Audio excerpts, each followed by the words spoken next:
Voter তালিকার চলতি সংশোধনী নিয়ে এবার ফাঁপড়ে পড়েছে বিহার বিজেপিও। গত 25শে জুন থেকে শুরু হয়েছে বিহারের বিশেষ নিবিড় ভোটার তালিকা সংশোধন অভিযান। যে পদ্ধতিতে নির্বাচন কমিশন ভোটারের তথ্য যাচাই করছে, তাতে প্রায় 3 কোটি ভোটারের নাম বাদ পড়বার আশঙ্কা কিন্তু প্রবল হয়ে দাঁড়াচ্ছে। আর যার জেরে শুরু হয়েছে বিক্ষোভ, ঝাঁপিয়ে পড়েছে বিরোধীরাও। মুশকিল হলো, ভোটার কমে যাওয়ার ভয় কিন্তু এবার কাঁপছে বিহার বিজেপিও। যার শিল যার নোড়া, তারই ভাঙছে দাঁতের গোড়া।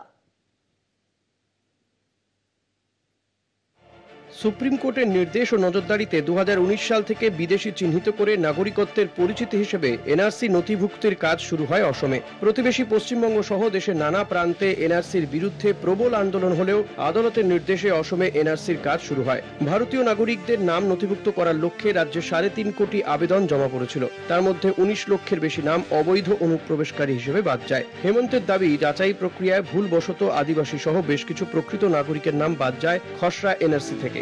একইভাবে বেশ কিছু বিদেশির নাম এনআরসি ভুক্ত হয়েছে বলে অভিযোগ মুখ্যমন্ত্রীর। অসমের সরকারি সূত্রের মতে, এনআরসির সংশোধনী কাজ সম্পূর্ণ হলে নাগরিকত্ব প্রমাণ সহজ হবে। তাতে ভোটার তালিকা যাচাই আরও কার্যকর ও দ্রুত সারা যাবে। সেক্ষেত্রে চলতি এনআরসি কাজ শেষের পর ভোটার তালিকার বিশেষ নিবিড় অভিযান অক্টোবরের আগে শুরু করা যাবে না। অথচ আগামী বছরের মে মাসে অসমের বিধানসভা ভোট, তাই অগস্ট মাসে বিশেষ অভিযানের প্রস্তুতি নেওয়ার জন্য অসমের মুখ্য নির্বাচনী আধিকারিককে নির্দেশ দিয়েছে নির্বাচন কমিশন। অক্টোবরে সংশোধনী কাজ শুরু করলে নির্দিষ্ট মেয়াদের মধ্যে চূড়ান্ত ভোটার তালিকা প্রকাশ অনিশ্চিত হয়ে পড়ার আশঙ্কা রয়েছে।